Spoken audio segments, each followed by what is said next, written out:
right. Well, so this one we've got, let's see, we'll just start out. It says, I have been in my current role for about 18 months. My boss is somewhat of an introvert, Jennifer Conweiler, one of those types. Hey, we love her. While she does not communicate with our team to keep us, while she does communicate with our team to keep us informed about the company's priorities and what our team's objectives should be, she doesn't spend a lot of time praising us for our work or recognizing anyone for their accomplishments. Personally, I feel overlooked. I feel like my work doesn't matter, and this is demoralizing. How can I get recognized more? What should I be doing? Okay, so this is a question really about how do I get more recognition? Recognition is really, really important to me, and how do I get it more? Mm-hmm. So we're going to take that angle of recognition to two places, and I'm going to use the author-editor idea. Okay. So just as a reminder for folks who haven't heard me talk about the concept before, it's all about sitting in the right seat.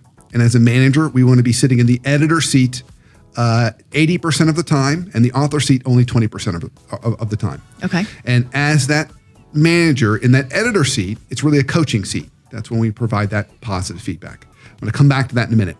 But for this particular individual, they need to be sitting in that author seat. So we always author up, we edit down. You author up, you edit down. And the traits of the author is the author takes initiative, shows and takes ownership. So takes ownership, shows initiative, and displays critical thinking. Okay. So my recommendation to this person first is, it sounds like they're sitting back waiting for recognition. Okay. I think it's really, really important that they take that ownership and initiative and critical thinking to go to their leader and say, hey, I just wanted to give you an update. Here are all the positive things that have occurred this week. I'm happy to answer any questions you have about these, but just wanted to share the good news with you of what me and my team are getting done. Okay. What would that look like? It depends upon the preference of that leader. Okay. So this leader's an introvert. So the easiest way, if you got an introvert, is send it via some kind of document or email. Okay. So maybe you provide a weekly status update at the end and say, here's some great news that happened. Or as it comes in, you get a great quote from a customer. Pass that along and say, hey, just wanted to pass along the good news. This is a really great news for us.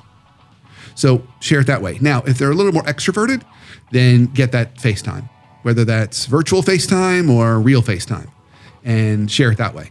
Okay. And include it as an agenda item. And that's another thing you can also ask for on the next meeting. Say, I'd like to have an agenda item to talk about status updates of some current projects and initiatives. It's all good news that I want to share with you. What manager is going to turn that down?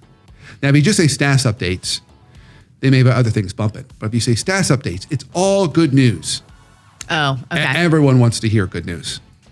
Okay. So do that and you'll get that airtime. And then hopefully that person will turn around and say, hey, that's really, really great. I'm really excited. I'm so proud of you and your team. And they acknowledge that recognition. Not everybody does that, but hopefully they will. How fair is it for this person to say, I need some more recognition from you? So there's a time and place to do that that's a little more easier and more natural. It's easiest and most natural if the manager asks for it. If the manager asks for it, like asks for what they could be doing to be better manager or leader for you.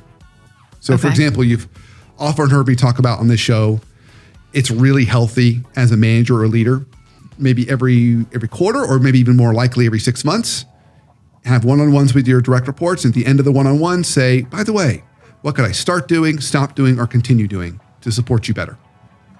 Every manager and leader should be doing that right now and coming out of the pandemic anyway. That should be table stakes. Now, are you doing it? Most managers probably aren't. You should be. You're better than most managers. You're listening to the show. So you should make a point to do that. And if you do that, make sure your people know you're going to ask that question. So they come prepared. Otherwise, they're going to say, which we've kidded about on this show before, they're going to say something like, it's fine. It's fine. Everything's fine. So give them that preparation, but asking for it is just a great way. And then when they ask for it, you can give them that feedback. Now, there is one time of year when they'll feel compelled to ask for that feedback at performance review time. Mm-hmm. So when the manager's giving your performance review, they're going to say in the scripted way managers do, so what can I be doing to support you over the next year to help you achieve these goals? Right. And that's when you naturally tell her or him. It would mean a lot to me to just get a little more time with recognition from you, because getting recognized for my hard work makes me feel motivated, helps me to work harder, and helps me to take on some of the things that we've outlined in this performance review that are stretch goals for me. Right. So that's the most natural time. Yeah, it's just a year is a long time to wait. It is. If it's a year away from now, it's a long time. Yeah. So you got to wait for your window, because what you don't want to come across as is whiny or needy or high maintenance. So there are some ways we can put it out there. And then, hopefully there's those opportunities you look for closely where they actually ask for, so how can I get better? And like I said, most managers should be asking those questions right now. How can I support you?